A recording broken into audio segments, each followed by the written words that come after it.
সংগ্রামী মহাসচিব তিনি পরিষ্কারভাবে একটি বক্তব্য দিয়েছেন। তিনি সেখানে বলেছেন আওয়ামী লীগকে চালায় একটি অদৃশ্য শক্তি।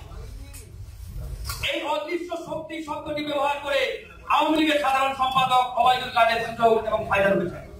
তিনি বিএনপির প্রতি পাল্টা প্রশ্ন তুলেছেন যে অদৃশ্য শক্তিটাকে এটা বলতে হবে, জানতে হবে আমাদের।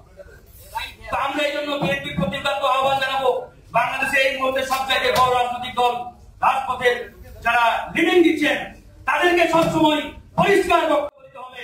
আওয়ামী লীগকে কোনো অদৃশ্য শক্তি চালাচ্ছে না, আওয়ামী লীগকে চালাচ্ছে ইন্ডিয়া এবং মোদী সরকার। এই সাহসের সাথে বলিষ্ঠ কণ্ঠে আমাদের বলতে হবে আওয়ামী লীগের মূল শক্তি ইন্ডিয়া, আওয়ামী লীগের পিছনের শক্তি ইন্ডিয়া, আওয়ামী লীগের মূল হাতিয়ারই হচ্ছে মোদী সরকার। এই বলিষ্ঠ কণ্ঠে আমরা বলতে না পারলে ভাই মুক্তি আসবে না।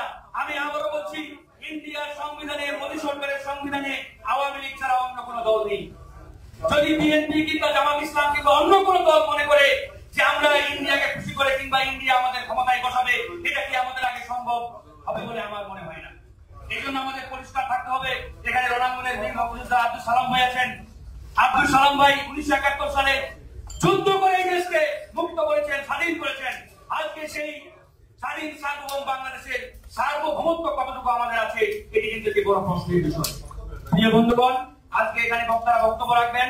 আমি শুধু একটাই আহ্বান জানাবো যে বিএনপি কে, জামাত ইসলামী কে, লেবার পার্টি কে, গণ অধিকার পরিষদ, এই ভেদাভেদ করা যাবে না। আমাদেরকে এখন থেকে এক টেবিলে, এক মঞ্চে, একসাথে রাজপথে নামতে হবে। আর আমাদের আন্দোলনের শিরোনাম, আন্দোলনের হেডলাইন হবে একটাই, ইন্ডিয়া হটাও, বাংলাদেশ বাঁচাও। যদি সত্যিকার অর্থে এদেশের মুক্তি চান, এই বাংলাদেশকে রক্ষা করতে চান, ইন্ডিয়ান আধিপত্যবাদ হটাও ছাড়া এটা জাতি কোনোদিন মুক্তি পাবে না, এদেশের মানুষ কোনোদিন মুক্তি পাবে না। আমরা তরুণরা উজ্জীবিত আছি, ঐক্যবদ্ধ আছি। ইন্ডিয়ান আধিপত্যবাদ হটাতে আমাদেরকে যদি ওই শহীদ আবরার ফাহাদের মতো জীবন দিতে হয়, ইনশাআল্লাহ আমরা জীবন দিতে প্রস্তুত রয়েছি। তাই সকলকে